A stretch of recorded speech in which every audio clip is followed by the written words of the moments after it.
cuenta, porque en el otro salón se puso intenso. Aquí espero que se ponga igual.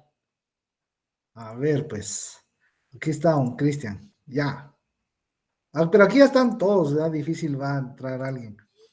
A ver, aquí. Igual, abrimos el espacio respecto de dudas, inquietudes o pendientes de sesiones anteriores. Un par de minutos en lo que cargo mi presentación. Adelante.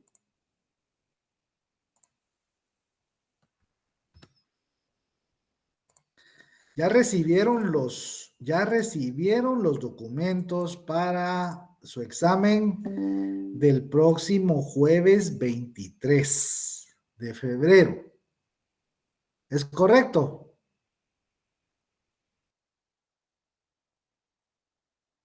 Ajá, ya los recibieron. ¿Ya tuvieron oportunidad de hojearlos? Ajá. Ya está, pregunta, ¿ya está mi presentación en pantalla? Yolik. Ah, va. Ok. Bueno, ¿dudas, preguntas de anteriores o de los documentos? Así, abrimos.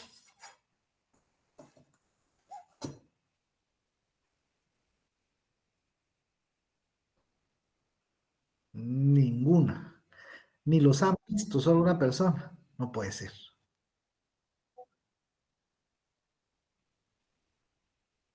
Va, pues, conste. Solo porque estas clases ya no pueden quedar grabadas, porque está eso. Pero va. Buenas noches. Sesión número 10. Ya casi nos estamos metiendo a la mitad del curso. Impresionante esto. Bueno, nuestra sesión de hoy, el tema es vulnerabilidad de nuestra economía ante shocks externos. Sí. Como no tienen dudas, ni hay preguntas, ni nada, no se puede abrir la clase de la misma forma en que la abrimos en el salón anterior, pero vamos a hablar un poquito, a ver si me recuerdo de más o menos por dónde nos fuimos. Surgió una pregunta, y una pregunta que estaba de ya un par de sesiones anteriores, cuando estábamos viendo cómo es que el factor de producción más importante en nuestro país para el sector primario es la tierra productiva agrícola. Y cómo esta tierra estaba históricamente mal distribuida. Y observábamos también a través de los diferentes mapas en qué regiones, áreas específicas se desarrollan los principales productos tradicionales de exportación. Veíamos que tenían una alta correspondencia a los espacios donde está localizada la gran propiedad.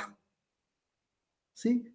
Por ende, está muy fácil intuir o resolver que si la producción pertenece a ese pequeño grupo de productores que tiene, que representa el 8% de productores, pero que tiene cerca del 80% de las tierras, los retornos vienen hacia un porcentaje muy pequeño. Por lo tanto, el resto de productores están en condiciones realmente complicadas. Debemos añadirle también temas relacionados con cambio climático y cómo el cambio climático y cómo los desastres que se ocasionan a través de diferentes eventos para cualquiera de las dos colas de la campana, sea falta de lluvia, sequía o exceso de lluvia, inundaciones, le afecta al mismo grupo que son los poseedores de un 20% de la tierra productiva, pero que representan cerca del 90% de los productores agrícolas. ¿Cómo entonces este tipo de circunstancias evidencian esas grandes brechas, esa gran desigualdad que existe Y en el tema de la recuperación frente a los desastres, la pérdida de los medios de vida, es donde más se evidencia. De eso estábamos hablando. Estábamos hablando también respecto de que este es un año complicado, pero es un año importante para el país. Es un año importante en cuanto a que vienen las elecciones generales y de una vez notifico, aviso, digo, hago mi disclaimer que yo soy apolítico. Me gusta ese tema en cuanto a la participación en función de cómo es que aquí se da la cosa. Entonces, hay un interés, en realidad, pues, estimo que grande, por tratar de formar y de poner un grano de arena en cuanto a la formación de futuros tomadores de decisiones, que son ustedes. Ustedes sin duda son los futuros tomadores de decisiones. Ya por los salones de la facultad y particularmente de la escuela han pasado muchos personajes interesantes que sin duda ahorita están haciendo un papel importante y relevante en nuestras instituciones públicas o privadas. Y de ustedes esperamos exactamente lo mismo dentro de un corto o mediano plazo. De manera que mientras mejor se preparen, mientras mejor logren aprovechar ese costo de oportunidad importante que tienen y que no se les olvide a qué entidad o a quién es que le debemos nuestra formación como estudiantes de San Carlos y como estudiantes de economía de San Carlos. Nosotros tenemos una deuda gigantesca, pero una enorme oportunidad de hacer las cosas distintas. Comentaba también de que ya sea que le toque ahora, que ya le esté tocando o que le toque dentro de muy poco, o ya le haya tocado participar en grupos multidisciplinarios o donde hay gente incluso de otras universidades, usted se va a dar cuenta de que en la medida que procure ir un poco más allá de lo que aquí con el escaso tiempo le podemos dar como pinceladas o como facilitadores de algo, si no se conforma con eso y vuelve y hace lo que tiene que hacer, y eso implica dormir a veces menos de 5 horas al día, 4 a veces, si logra hacer eso, si entra en una dinámica en la cual se disciplina, se vuelve autodidacta, pero también acucioso y empieza en esa dinámica de cuestionar y hacer que su profesor, cualquiera que sea el curso, se tenga que esforzar un poquito más. En esa medida, usted le va a encontrar primero más sentido y segundo va a tener mejores herramientas y mejores oportunidades para propiciarse un cambio hacia usted mismo, para creer que efectivamente es a través de la apuesta a la educación en la que muchas cosas cambian. Somos parte de un 1% de la población nacional que logra llegar a educación en el nivel terciario. Y no todos al final logran concluir estudios de nivel superior, lo cual se les invita a que hagan y que cada vez se vayan convirtiendo en un recurso más escaso. Primero porque le va a convenir y segundo porque va a tener la oportunidad de formarse más y mejor y poder con esto poner la parte que le corresponde, desde la esfera que le corresponda. Cada quien desde su trinchera, desde su lugar de trabajo, pelea sus propias batallas diarias. Hay algunas en las que tiene que emplearse a fondo y su país es una de esas. Pero tiene que ver que y recordar principalmente que muchas veces como profesionales, y lo cual será dentro de muy poco, lo único que tenemos es nuestro nombre y nuestro prestigio. ¿Ya? Y en la medida que no comprometamos eso, tenemos la oportunidad de que nuestro legado, desde el lugar donde estemos pretendiendo formarlo, sea bueno o no, o sea menos bueno, dejándolo en bueno. Entonces la invitación es esa. Vea de dónde viene, quién le paga, porque no hay almuerzo gratis, eso como economistas lo sabemos bien, y éntrele, porque muchas de las cosas que vamos a ver en esta sesión se pueden cambiar, y la invitación es a eso, a que forme parte de ese cambio. Partimos de algunos conceptos básicos en los cuales vamos a definir amenazas o peligros. Vamos a entrar después a clasificar por temas del curso y de la conveniencia en amenazas naturales. Las amenazas o peligros han estado presentes desde el origen de los tiempos. La misma formación del planeta se ha dado en base a la existencia de este tipo de fenómenos. Hay fenómenos atmosféricos, hay fenómenos geológicos, hay diversidad de elementos que han estado presentes desde la historia del planeta y por supuesto entonces desde la historia de la humanidad. Estos ahora se vienen a sumar o a estos se les suman los también fenómenos pero que son provocados por el hombre, amenazas o peligros que el hombre provoca en todas sus actividades económicas. Hay impactos que tienen efectos sobre la base natural, degradándola, agotándola, y eso trae consecuencias. Hay causas, no hay causa sin efecto, y por ende, no hay efecto sin su causa. Entonces, muchas de estas cosas son situaciones que están presentes en la naturaleza, pero también otras el hombre las ha venido a sumar.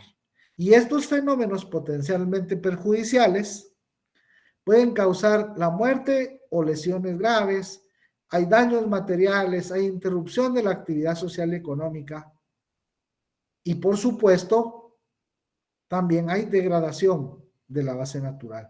Pero todo está en dos dimensiones y en dos vías.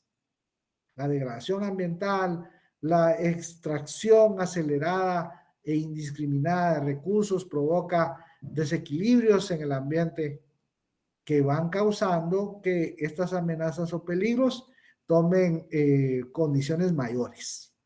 Dentro de ellas, las amenazas naturales. Elementos del ambiente biofísico que son peligrosos al hombre y que están causados por fuerzas extrañas a él, pero que han estado presentes durante toda la historia geológica del planeta. Hay que también tomar en consideración la exposición, una condición de desventaja debido a diversos factores, algunos físicos, otros económicos, otros sociales e incluso ambientales, que tienen relación con ubicación, posición o localización de un sujeto, de un agente económico, de un sistema, expuestos a los tipos de riesgo.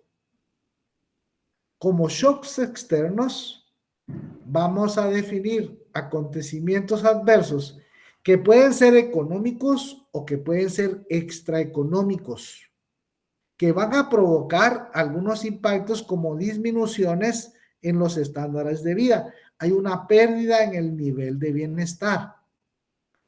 Estos shocks provocan crisis y cuando las crisis son mayores en intensidad y en duración, van a tener, por supuesto, impactos mayores. Además de tener una afectación especial sobre algo que definiremos como vulnerabilidad.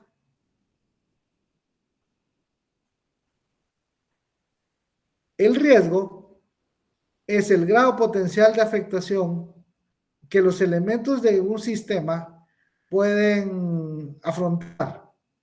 Pueden ser dañados físicamente y puede afectarse su funcionamiento.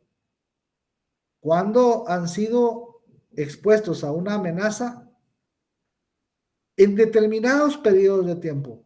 Hay situaciones que son coyunturales, que son propias de un momento específico, pero que si no son atendidas adecuadamente, pueden tomar la figura de ser estructurales y esos son bastante más difíciles de atender.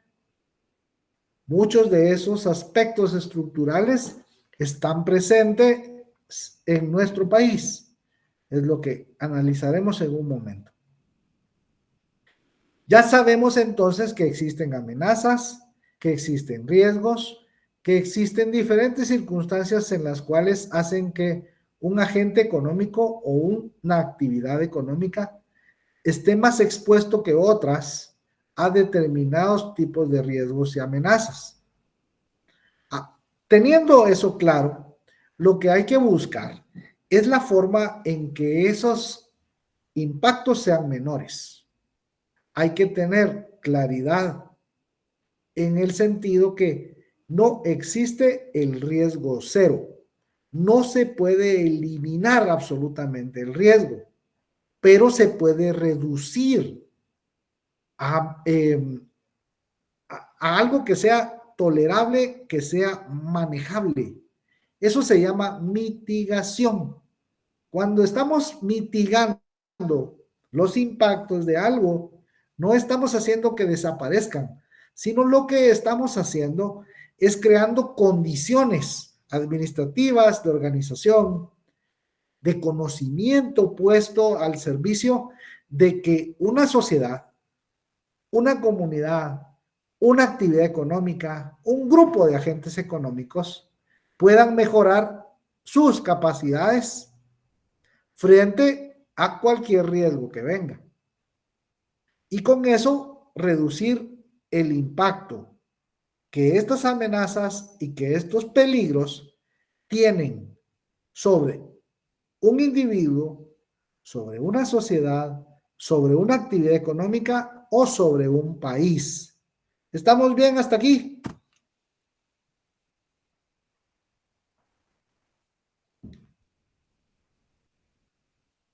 Sí, Rick. Vaya. Esa capacidad, el crear capacidades, el fortalecer las capacidades, ¿sí? Hace que un país, un organismo, una actividad, tenga una capacidad de respuesta mayor o mejor para que un impacto negativo no lo dañe tanto, que no tenga una afectación muy grave. Eso se conoce como resiliencia. La resiliencia es un concepto, es una característica que tienen algunos objetos y las ciencias sociales las adaptan de las ciencias físicas. Hablando de objetos que tienen resiliencia, un objeto que muestra resiliencia es aquel que es sometido a un tipo de estrés, a cierto tipo de presión, ¿ya? O de fatiga en términos físicos y que después de esto, aparentemente u ópticamente, regresa a su estado previo a que existió ese estrés o esa presión. Por ejemplo, una banda elástica. Usted estira un hule o una banda elástica para muñeca, para la cabeza, y siente cómo la fuerza, la energía que tiene, lo hace regresar a la forma que tenía aparentemente. antes de que lo jalara todo. Lo mismo pasa con un resorte o con algunos objetos que los dobla y regresan. No están exactamente en la misma condición que estaban antes de ser sometidos a ese estrés, pero aparentemente sí regresan a eso. Eso se adapta a las ciencias sociales y se define como la capacidad de un ecosistema, sociedad, comunidad, agente económico o un país que después de un impacto negativo puede recuperarse relativamente rápido o relativamente bien ante cualquier tipo de shock. Esa es resiliencia. Entonces, la gestión de riesgo lo que busca es generar resiliencia. Daños. Afectaciones expresadas en términos monetarios que sufren los sectores durante la ocurrencia de un siniestro. Sucede un desastre y ese desastre causa pérdidas y causa daños. Los daños son activos físicos como infraestructura, edificios, maquinaria, equipos, sistemas de riego, embalses, silos, puertos, aeropuertos, bodegas, toda la infraestructura productiva que se daña se cuantifica como daños. Las existencias, bienes finales, materias primas, son activos, ¿sí? Estos se cuantifican como daños. Pero hay otro tipo de impactos que también se pueden contabilizar o monetizar. Esa estimación es la cuantificación de las pérdidas. Con esto tenemos que tener claro, o para aclararlo, normalmente escuchamos cuando sucede algo, un incendio, un choque o cualquier cosa, que dicen, las pérdidas estimadas se estiman en tanto, está mal aplicado. Porque muchas veces se refiere a infraestructura y ya vimos que esos son daños.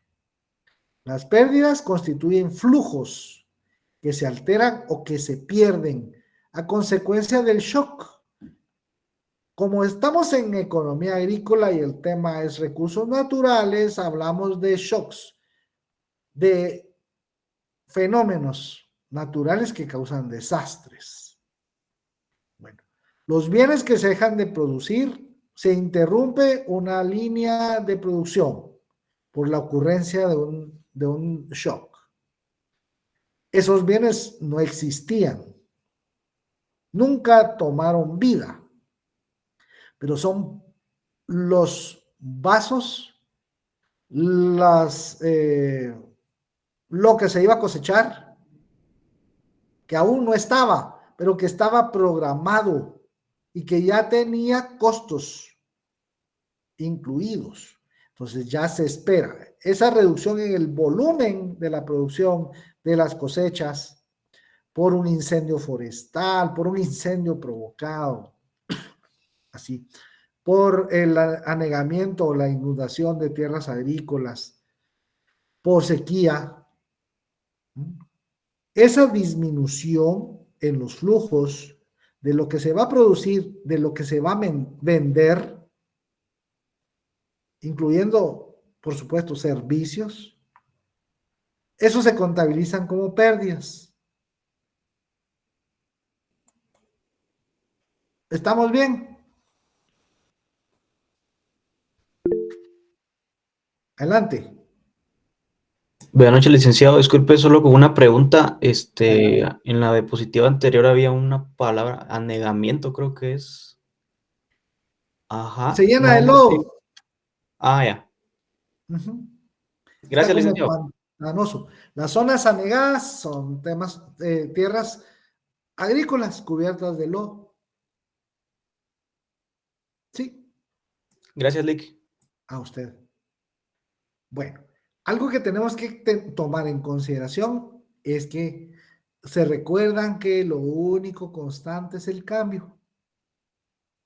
Pues en la teoría del riesgo, esta es una variable a tomar en consideración. Los riesgos son dinámicos, evolucionan, toman diferentes formas. Hay algo que es también importante respecto de esto. Las percepciones sirven para formarse una perspectiva respecto de qué es en función de encuestas, análisis o modelos lo que los individuos tienen respecto de la visión de futuro. Ustedes han escuchado que el Banco de Guatemala tiene una encuesta de expectativas que pasa a agentes privados. Y esas encuestas de expectativas sirven para medir el ICAE. ¿Sí? Entonces, eso se va construyendo en función de encuestas, por ejemplo, de consultas, de entrevistas a expertos. A nivel internacional, el Foro Económico Mundial realiza un estudio anual respecto de cómo se observan los riesgos en función de qué está pasando y cuáles son las perspectivas y expectativas de académicos, de tanques de pensamiento, ¿no? De líderes a nivel mundial, de Banco Mundial, Fondo Monetario Internacional, Banco Interamericano de Desarrollo, calificadoras de riesgo, los ministros de finanzas de los principales bloques G7, G10, G20, las economías más grandes a nivel mundial, tienen mucho que ver respecto de cómo se van priorizando en función de esas expectativas, ¿sí? De esa perspectiva y de su percepción, cómo se van conformando y priorizando los riesgos. Vamos a ver dentro de un momentito un diagrama en el cual nos ubicamos en uno de los cuadrantes como el de la parte positiva del plano cartesiano, en el cual se mide el grado de exposición, pero también el grado de afectación que muchos de estos o todos estos pueden tener para la economía a nivel mundial. Entonces, en 2009 estaba reciente, no había salido el mundo de la sacudida que pegó la crisis financiera internacional.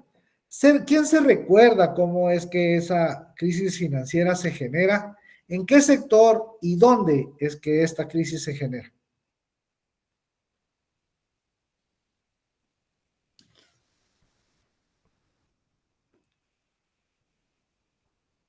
Ajá. Solo uno, por favor.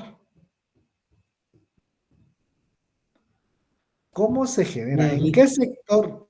Se Sí, generó en el adelante. sector inmobiliario En los Estados Unidos. en los Estados Unidos y Ajá. luego las acciones se vendieron a Europa y eso colapsó el mercado europeo que hizo que la situación se agrava Ajá. exponencialmente. En realidad colapsaron los mercados casi que mundiales por el grado de interrelación que tienen. Bueno, pensemos que la economía funciona como una telaraña. Todos los hilos, todo lo que conforma todas las cuerdas, los hilos de la telaraña están interconectados. Y los shocks la mueven.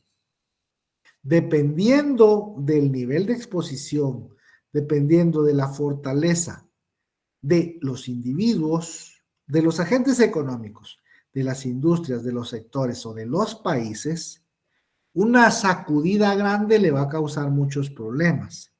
Pero hay algunos que tienen sacudidas y se mueve, pero no se mueve tanto. Aparentemente, nuestra economía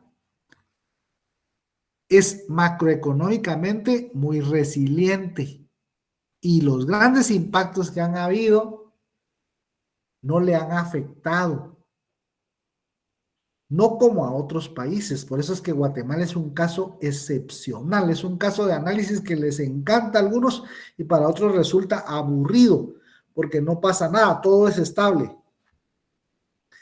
Híjole, algunos analistas dicen que no hay nada más estable que el ritmo cardíaco de un muerto, ¿va? Pero en situaciones de economía eso no es tan dramático así para algunos. Porque lo que van estos tipos de situaciones van marcando son cómo a diferentes segmentos los riesgos le pegan más fuerte. Vamos en un momento a entender por qué.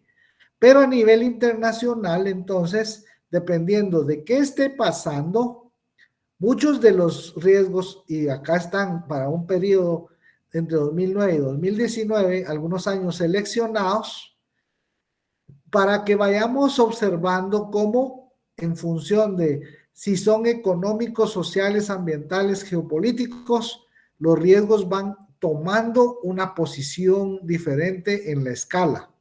Aquí andan.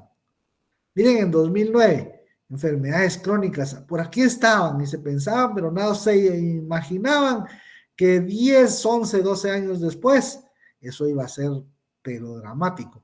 Entonces, habían otras cosas. La desaceleración de China.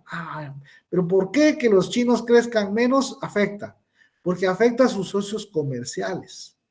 Y si a eso lo junta con la debacle ocasionada por un sector que las autoridades monetarias o económicas de un país quisieron incentivar, pero la apuesta salió mal y se transmitió no porque no existieran medidas adecuadas o porque no se tuviera la película clara. Sí se tenía en muchos casos muy claro qué iba a pasar y venían hablando de que había una burbuja inmobiliaria que iba a reventar, pero no le pusieron mucho asunto, como tampoco le están poniendo asunto al gran exceso de liquidez que hay en la economía nacional y que anda repartiendo quetzales y dólares a diestra y siniestra sin análisis de riesgo de nada. Y lo que va a pasar dentro de algunos años es que cuando se junte con otros factores de riesgo, puede haber algún problema ahí de mora.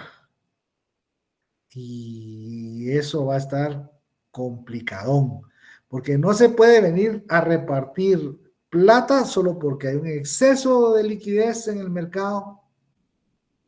No se puede venir a colocar sin análisis de riesgo riguroso porque pasa esto.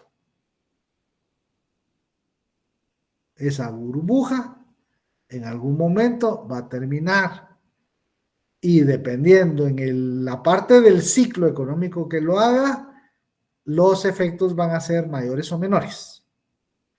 Pero vea, van cambiando los riesgos en periodos relativamente cortos de tiempo, 1, 2 años, va cambiando la composición.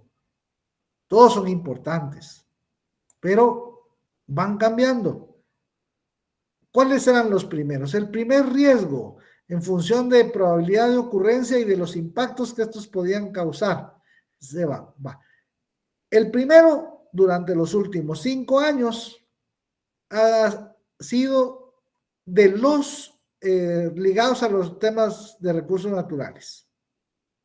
Eventos extremos por temas de clima, migración, desastres naturales en función de la tradición anglosajona. Se llaman desastres naturales.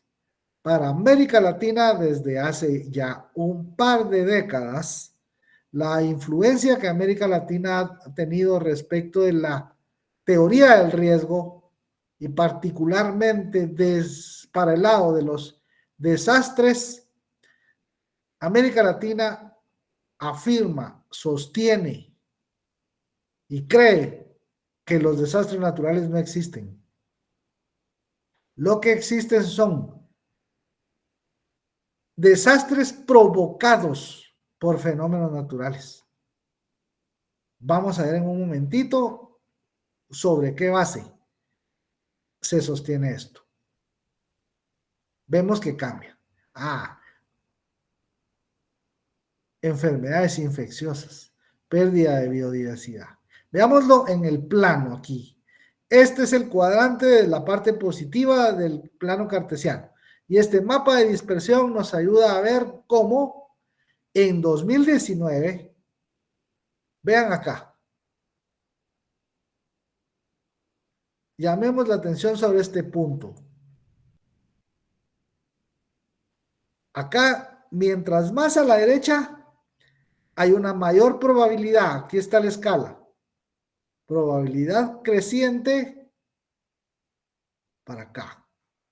Y el impacto sobre este eje, ubiquémonos en el promedio, 3.46.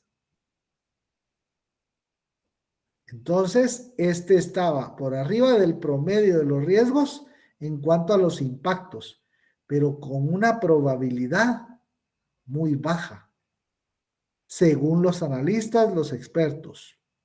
Esto podría impactar, pero que suceda está lejos.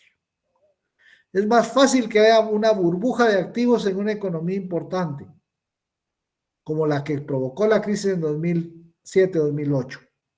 La migración, Este impacta, pero tiene una probabilidad de ocurrencia muy bajita. 2019. Para finales de este año, la cosa en China se complicó y de ahí para acá, los muertos se cuentan por millones y las pérdidas por miles de millones. Bueno, en 2021, enfermedades infecciosas y falla en la acción climática, como los riesgos a nivel mundial, con la mayor probabilidad de ocurrencia y con los mayores impactos.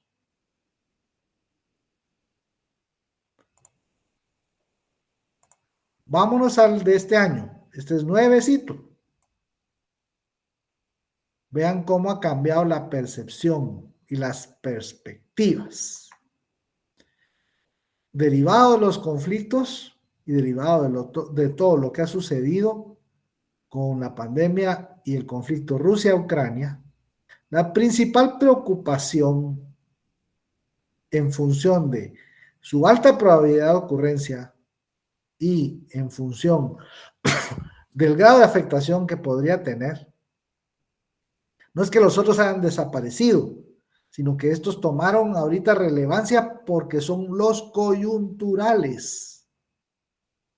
La crisis en el abastecimiento de energía, sí, en el costo de vida y en la inflación creciente. ¿Y será que estos nos están afectando aquí en Guate? Igual que a muchos países en el mundo. Sí.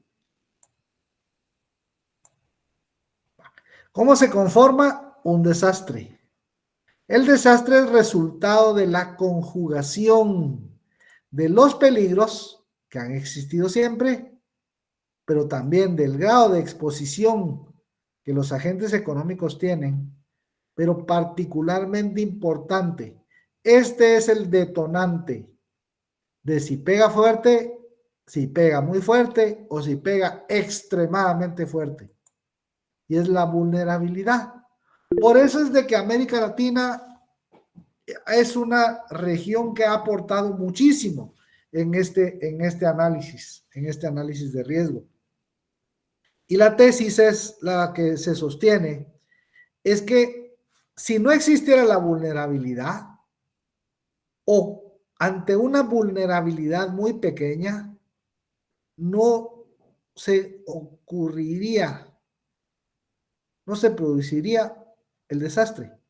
Peligros hay y los han habido siempre, pero la exposición ha venido cambiando pero lo que más afecta y es el detonante es la vulnerabilidad.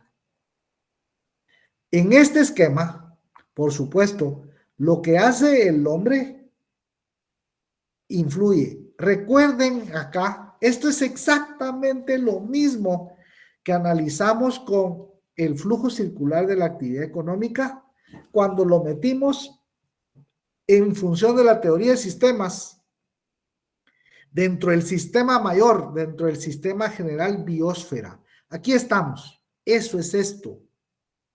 El subsistema natural le mete al ambiente cuanto residuo y desecho pueda. Resultado de que todas las actividades económicas causan impactos al ambiente. Algunas, por supuesto, más y otras más evidentes. Pero todos, en función de la base natural, degradan, disminuyen la calidad ambiental y eso ocasiona que haya impactos derivados de degradación, derivados del sobreuso o un uso excesivo, una extracción excesiva de arena, de minerales metálicos, de agua, de petróleo, de bosque, de biodiversidad. Cambiar el uso del suelo para una mayor producción agrícola en función de crecimiento horizontal. El cambio de uso de suelo, además de alterar bienes y servicios naturales, también hace que haya más emisiones. Esto se junta con la variabilidad natural del clima que siempre ha tenido desde la historia geológica del planeta y se suma el cambio que el hombre ha producido con su actividad económica. Entonces, variabilidad climática siempre ha habido, pero cambio climático provocado por el hombre, eso quiere decir antropógeno, antropogénico, ¿sí? Ese ha cambiado, primero, la cantidad de gases. Segundo, la composición de los gases. Porque como combina y transforma, mete a la naturaleza elementos que la naturaleza no conoce en esa forma, en esa combinación que naturalmente no se da. El plástico, por ejemplo. El plástico es petróleo con otras cosas, pero la naturaleza no lo puede biodegradar.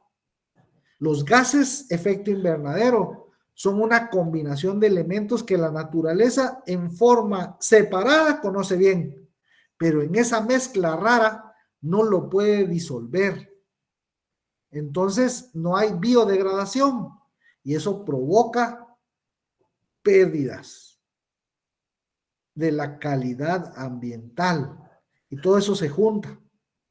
Los procesos socioeconómicos, la trayectoria socioeconómica, pobreza, desnutrición, inequidad, hace que hayan menores capacidades institucionales y de los agentes económicos para adaptarse o para mitigar cambio climático, por ejemplo.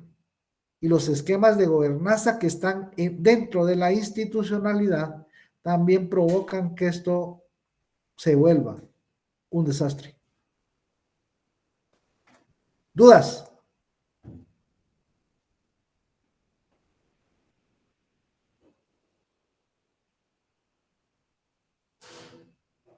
Ninguna. Yo tengo mi profesor que suele decir, solo hay dos condiciones para que no hayan dudas. O todo está claro o no entendieron nada. ¿Cuál es la mía?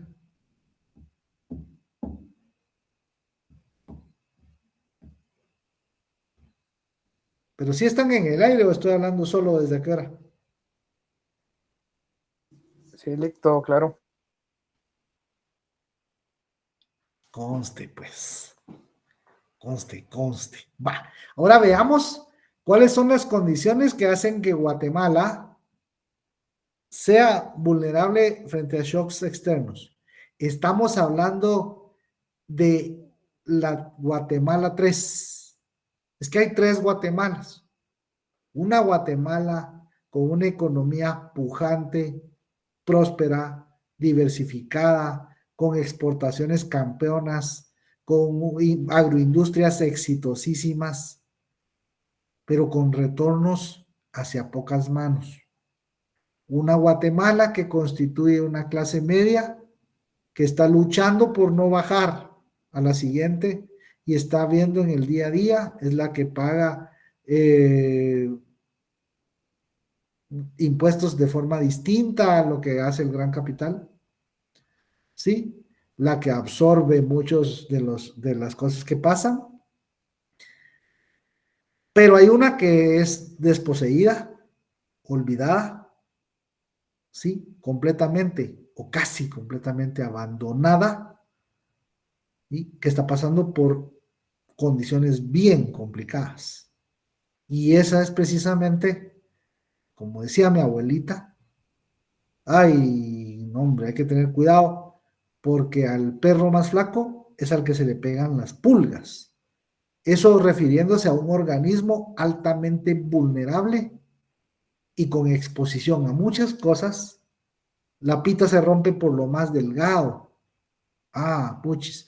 Los desastres resultan siendo una de las peores o de las más crueles formas en las que la desigualdad se hace visible. Porque no es lo mismo que un agente económico que está pasando precariedades pierda algo que para alguien de medio o alto nivel no va a significar nada, pero para él son sus medios de vida, o es lo que tenía. Y de la noche a la mañana no tiene cosecha, no tiene producción, no tiene casa, no tiene vida. Esa es la parte complicada. Veamos cómo es que eso funciona. ¿Y por qué? Vaya. Vimos que hay amenazas o peligros. Y países como el nuestro lo tienen en función de su posición geográfica, la localización. Acá. Esta parte que se ubica en este planisferio, entre el trópico de Cáncer aquí arriba y el trópico de Capricornio aquí, se conoce como zona de convergencia intertropical. Esta es la parte del planeta que para temas de producción agrícola es la parte del mundo en la que mejor se da el cultivo del café. Es esta. Recuérdense que el café es un producto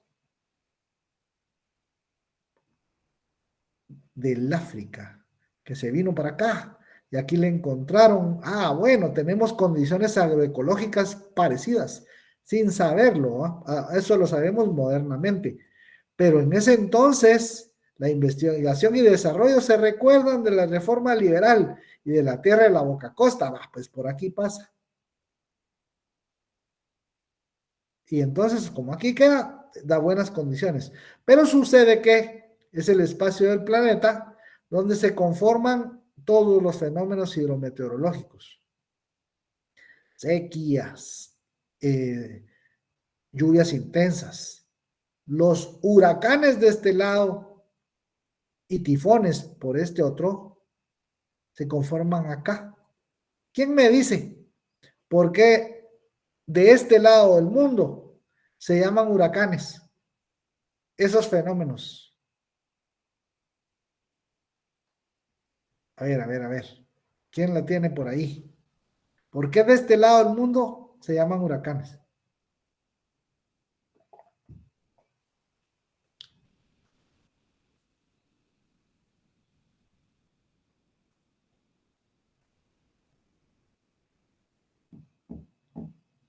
Ya se tardaron.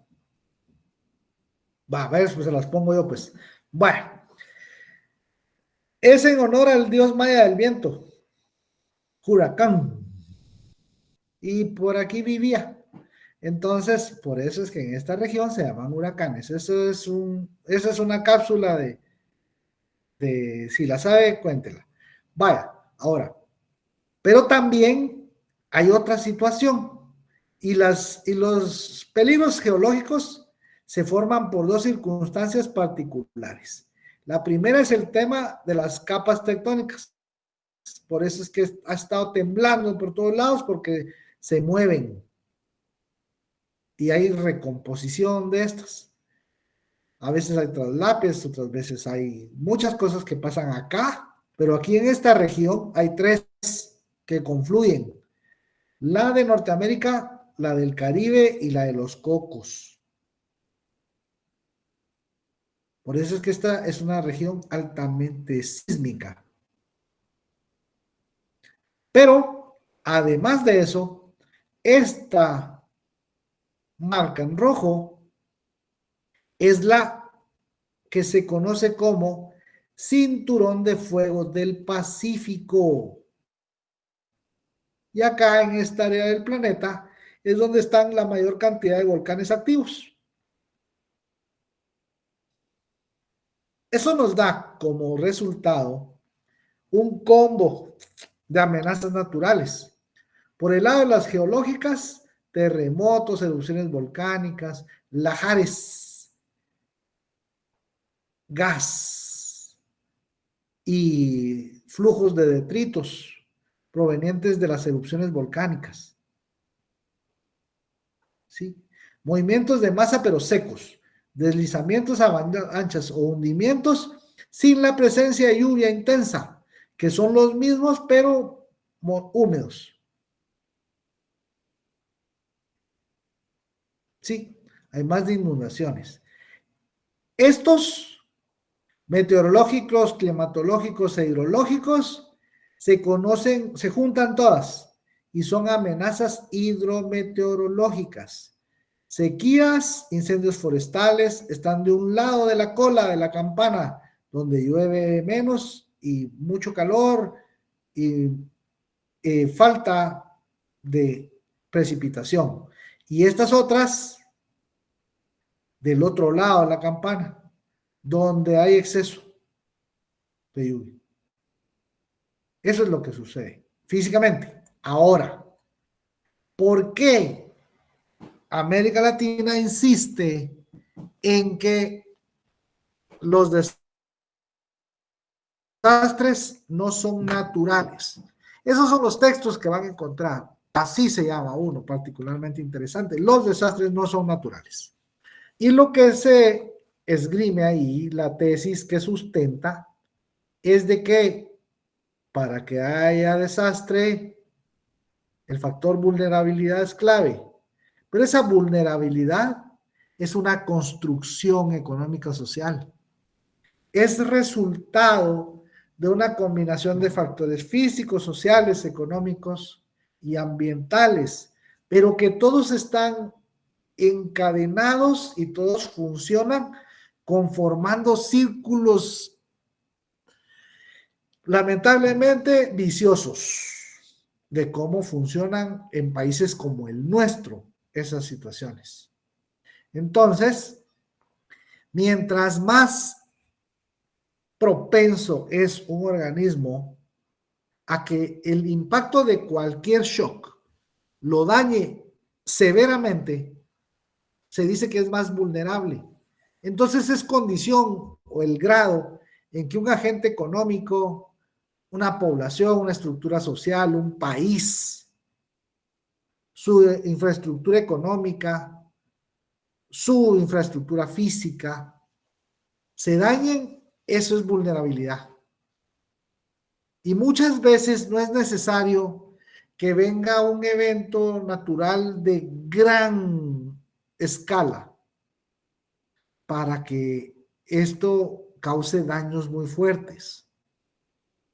Es que mientras más se van acentuando las condiciones de exclusión en las poblaciones, mayor es su grado de vulnerabilidad ante cualquier cosa, ante tormentas, inundaciones, sequías, terremotos, brotes de enfermedades contagiosas. Y estos impactos sobre los hogares son tanto físicos como socioeconómicos. Entonces, el tema acá es que, por eso hablé de las 3 Guatemalas. Los sectores más favorecidos y los medianamente favorecidos, en cuanto a su generación de ingresos, tienen mayor resistencia. Pero los hogares que están en infrasubsistencia y subsistencia, los de subsistencia están luchando fuertemente, igual que la clase media baja, por no descender. Está preocupado en el día a día, en mantener su nivel de bienestar. ¿Y le impacta? Sí. Veamos por qué. ¿Qué factores son los que nos hacen vulnerables? Ya vimos que la vulnerabilidad es una construcción económica social que viene de país muy pobre y extremadamente pobre. En la región latinoamericana, Honduras. El éxodo de los hondureños, los niveles de nutrición, los niveles de pobreza de los hondureños son resultado de esto. Cerquita, Guatemala. El quinto país más desigual de América Latina.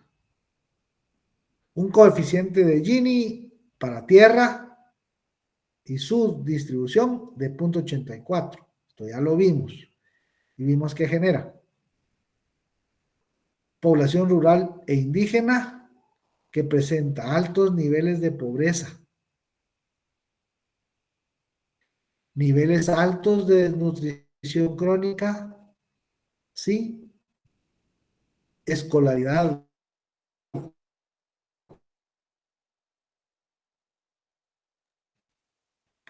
Mapa de pobreza.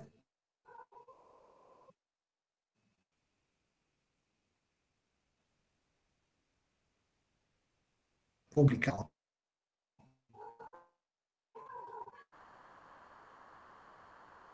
Otros factores que nos hacen vulnerables son temas relacionados, por ejemplo, con el hambre estacional.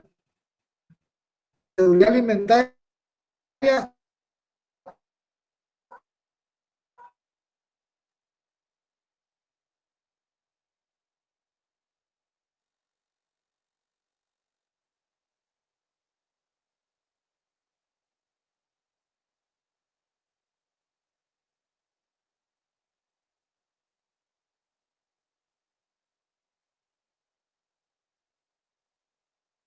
Crisis.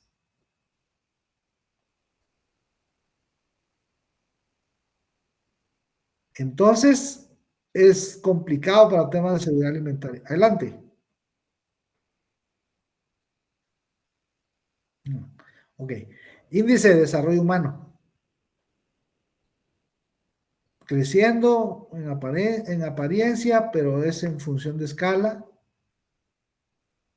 País en el grupo de país de desarrollo humano medio bajo. ¿Sí? Otro que aparece aquí es Nicaragua. Honduras, igual, complicadísimo. 6.5 años de escolaridad promedio. Y esto es en varones. Urbanos. Indígenas rurales. Mujeres, 3.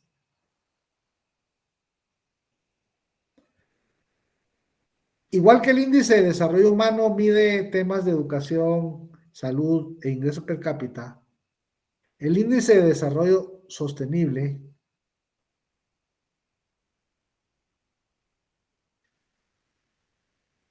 toma factores como reducir instituciones.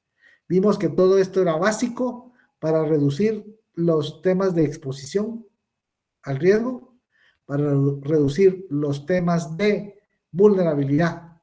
Los peligros ahí están, pero en la medida en que esto se fortalezca, el grado de afectación es diferente.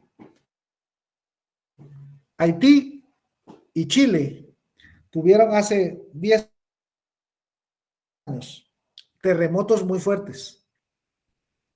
Chile, un terremoto de 8.4 y muertos relativamente pocos, daños a la economía grandes, pero en función de su Producto Interno Bruto relativamente bajos.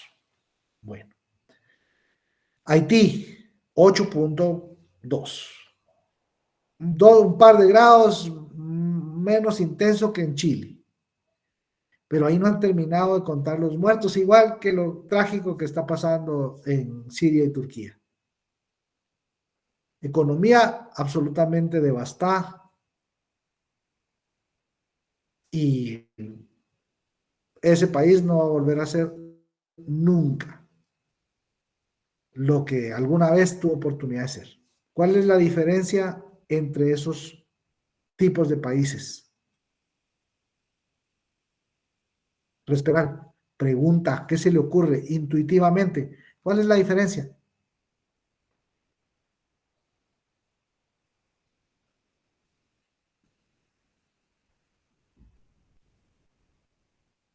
Comparé Chile con Haití y con Turquía. ¿Cuál es la diferencia? Adelante. ¿Sería ahí su nivel de vulnerabilidad? Ajá, sí, medido a través de su nivel de desarrollo, la inversa. Mientras más desarrollo, menos vulnerable. Entonces, el nivel de vulnerabilidad de los chilenos, aparte de que están expuestos porque es zona altamente sísmica, es diferente y se evidencia a turcos y sirios. ¿Por qué? Porque se han reducido las vulnerabilidades. Mira dónde están. Esto es América Latina. Y la escala es, mientras más bajito, peor.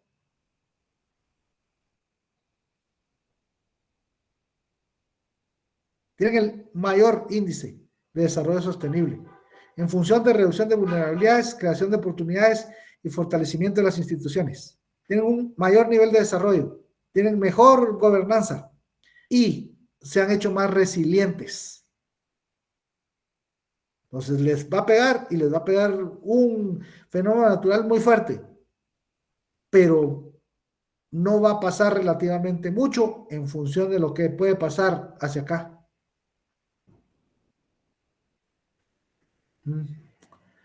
¿Qué sucede? ¿Qué entra en juego?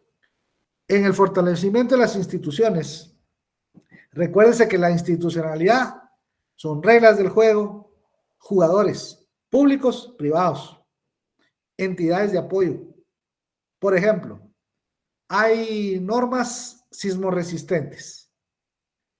Si esas se cumplen, los edificios se construyen bien.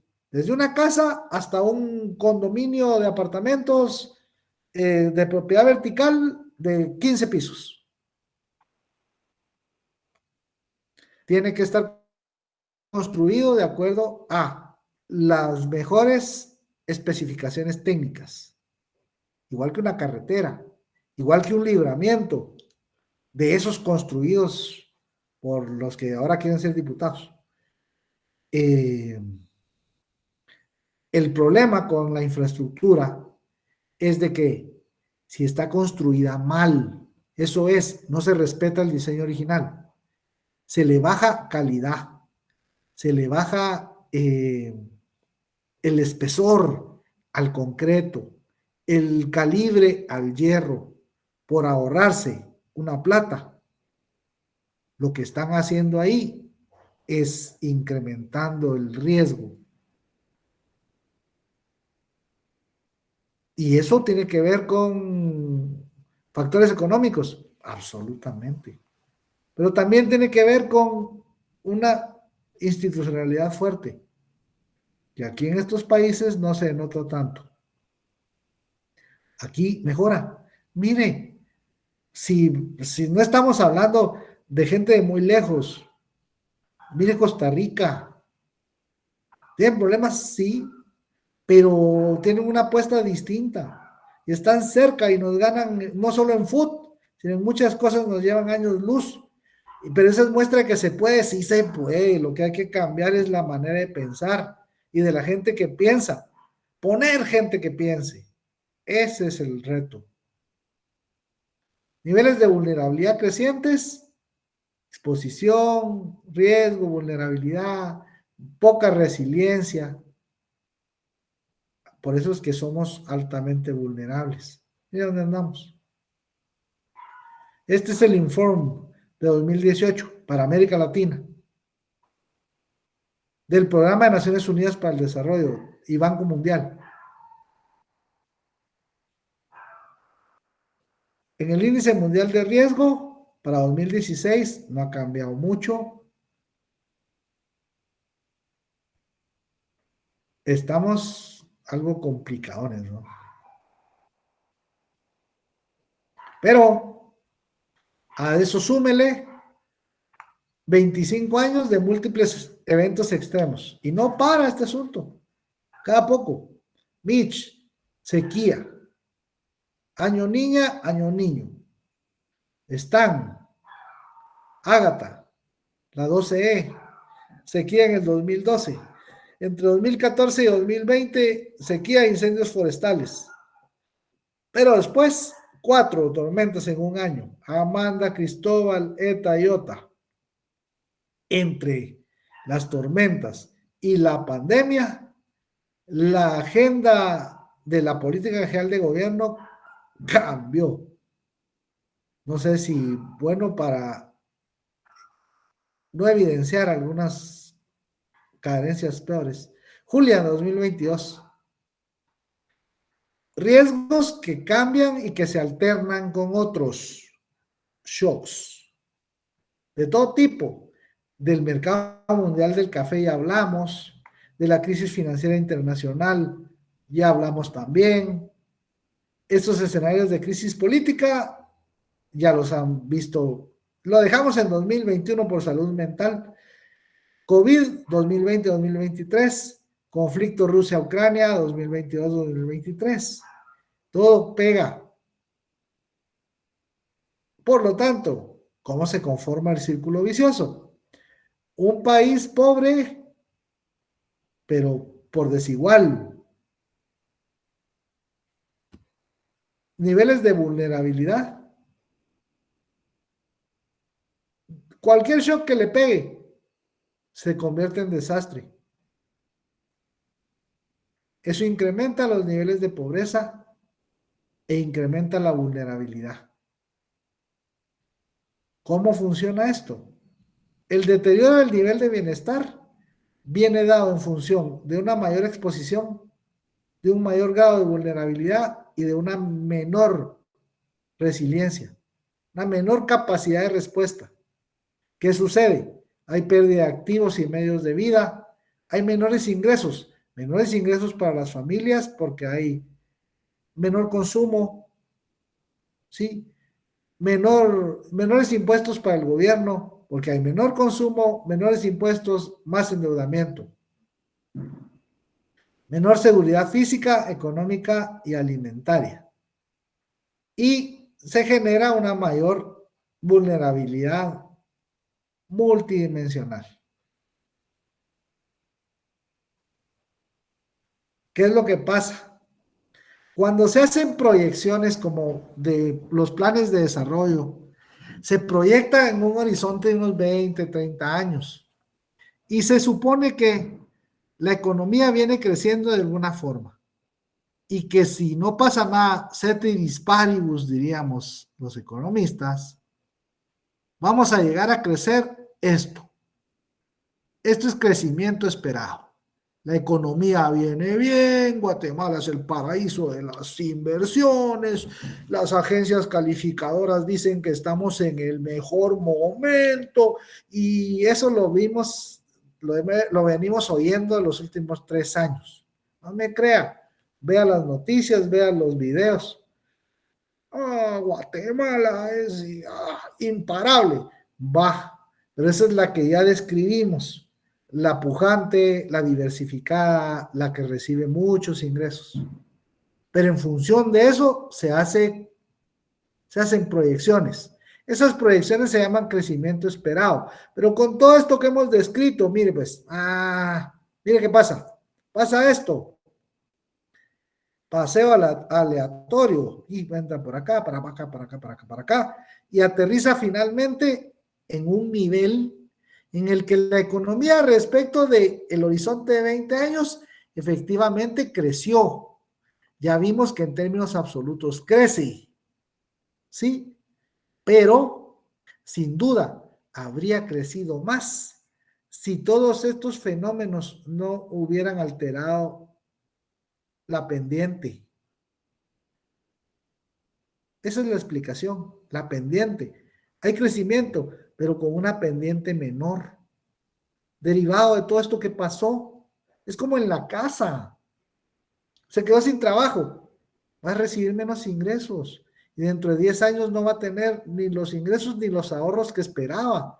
No pudo terminar de pagar el carro, no pudo terminar de pagar la U, no pudo terminar de pagar la bici, la regresó, el radio, el horno que compró para hacer pan, no se puede.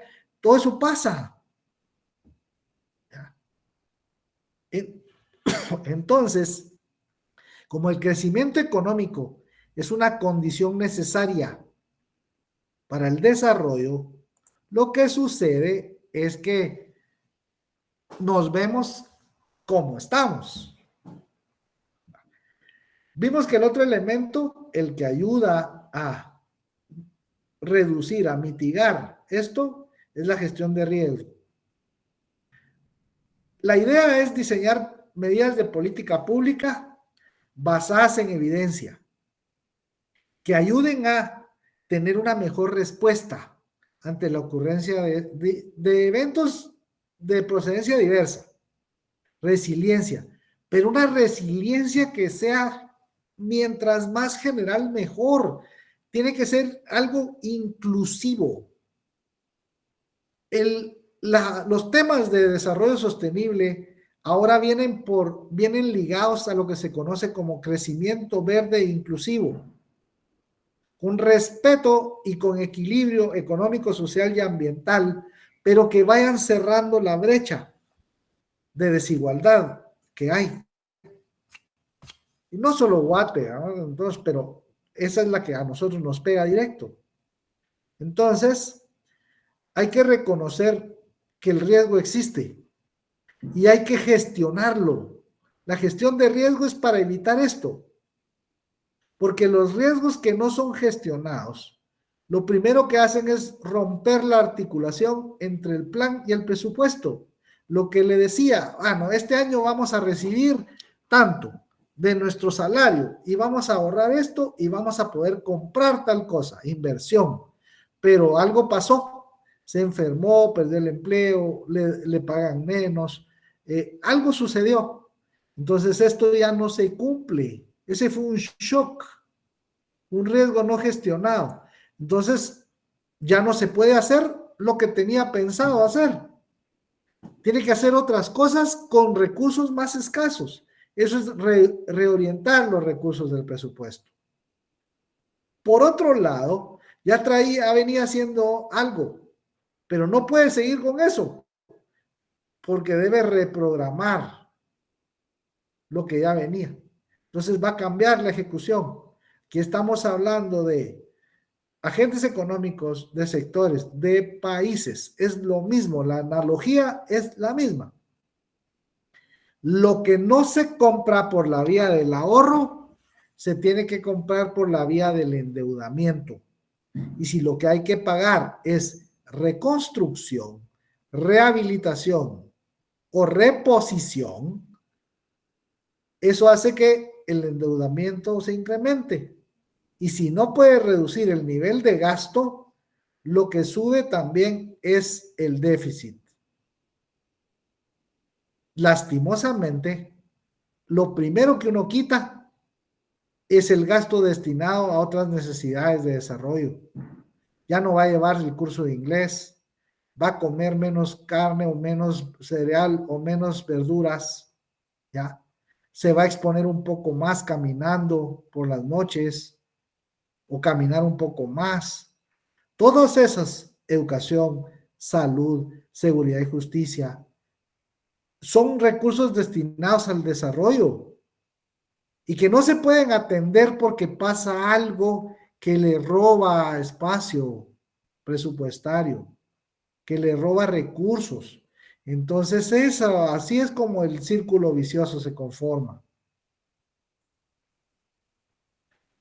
La gestión de riesgos debe verse como un ciclo continuo. Vemos que nos molesta, que nos impacta. Evaluamos en cuánto nos impacta. Pero ahora ya que sabemos que nos afecta y en cuánto nos afecta, lo que toca es, y entonces, entonces lo que hay que hacer es implementar medidas de política pública basadas en evidencia. ¿Para qué? Para que una parte del riesgo se pueda eliminar, se mitigue, pero no hay riesgo cero, pero se puede transferir. Esa retención y la transferencia se puede hacer. Hay recursos que alcanzan para que usted retenga un poco de riesgo, pero hay otros que hay que transferirlo. Seguros, reaseguros, funcionan. Aquí ya es la gestión de riesgo como un ciclo de política pública, encaminada a cumplir con la principal función del Estado, garantizarnos el nivel de bienestar. Pero eso no ha pasado. No para el alto porcentaje que vimos ya, pasa apenas. No hay que perder de vista que los riesgos son cambiantes, son dinámicos, siempre surgen nuevos o con una figura distinta, el mismo pero trae otro. Es una cepa mutada, es un nuevo riesgo. Y esto ocurre así. Y esa es la idea, hay que hacerlo siempre. Les invito, en el presupuesto que se entrega, el proyecto de presupuesto que se entrega todos los años al Congreso, tiene ya desde 2016 un estudio especial que nosotros le llamamos separata. Es una separata de riesgos fiscales. En esa separata de riesgos fiscales está toda la evolución de un sinnúmero de riesgos que las finanzas públicas en el país afrontan. Ahí está todo esto que estamos viendo aquí. Ahí está presentadito. De eso se trata este ciclo. Los invito a verlo. La reflexión final, y con eso terminamos nuestra clase de esta noche, es cómo queremos afrontar el riesgo, cómo vamos a hacer, qué. ¿Lo seguimos haciendo igual con la forma tradicional de verlo y de hacerlo? Que ya vimos que no siempre funciona bien. Debemos pensarlo de otra forma y adaptarnos a las nuevas, a la nueva normalidad. ¿Nos adaptamos a eso? ¿Sí? ¿O tenemos que repensarlo, replantearlo y efectivamente lo que nosotros tenemos que hacer es reinventarnos?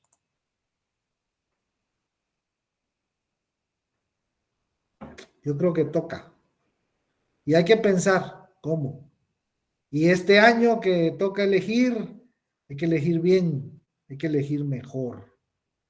A ver si hay algo que nos ayude a pasar por algunas de esas. Bien, yo aquí lo dejo. ¿Dudas? ¿Preguntas?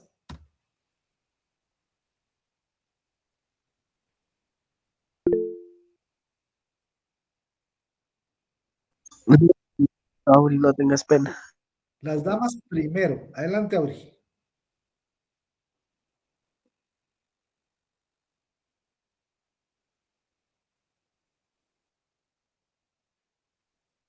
Ujú.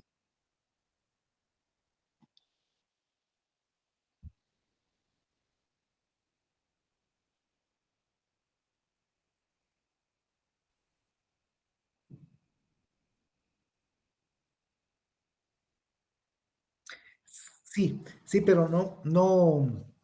Lo que hay son partidas presupuestarias que se constituyen como fondos, pero estos fondos son para atención de emergencia. Lo que nos ha venido haciendo falta, y ahí es con Red, Insibume, es una mejor gestión de riesgo ante desastres provocados por fenómenos naturales.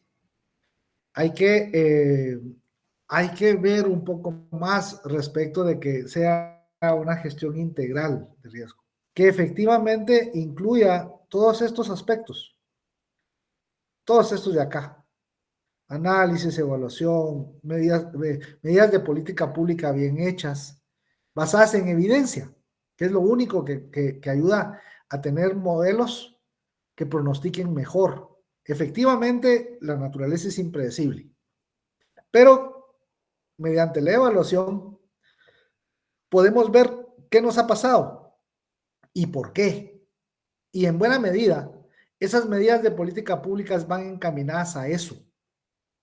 Si hay que construir mejor, que efectivamente las normas de construcción se cumplan, que el supervisor haga bien su trabajo y que no solo venga firme porque recibió cheque, porque recibió depósito, porque recibió carro, apartamento o lo que sea, y aquí le firmo y no pasa nada y ni fue.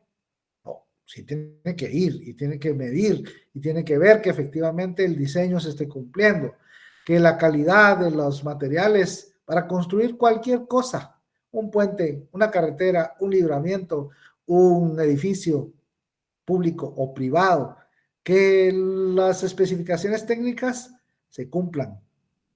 Entonces, efectivamente, no hay manera de predecir qué pasa con la naturaleza, pero sí hay formas de predecir, pronosticar en función de probabilidades qué pasa en una economía si no se toman las medidas suficientes o necesarias, o ambas, para cambiar la ecuación.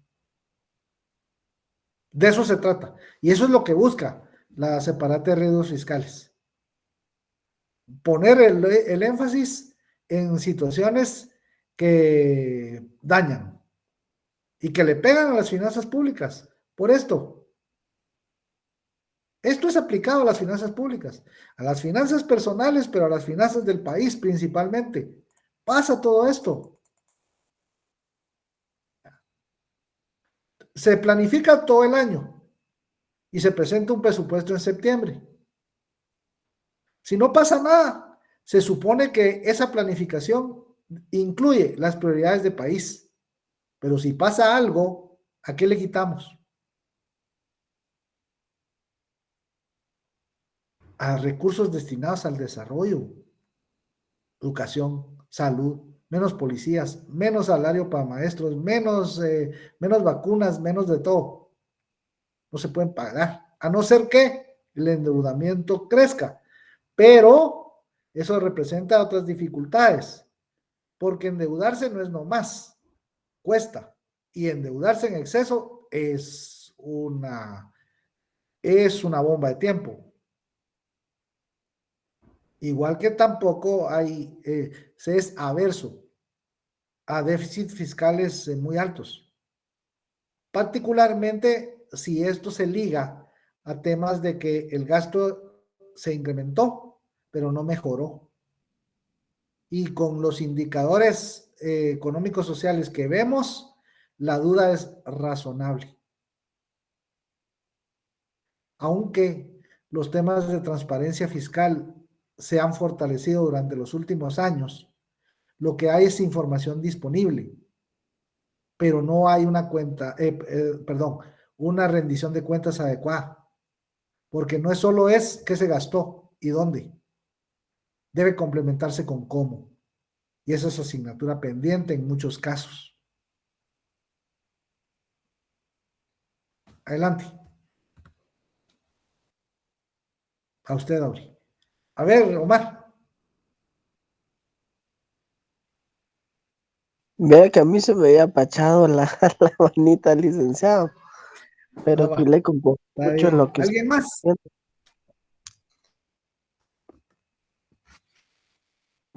Ajá.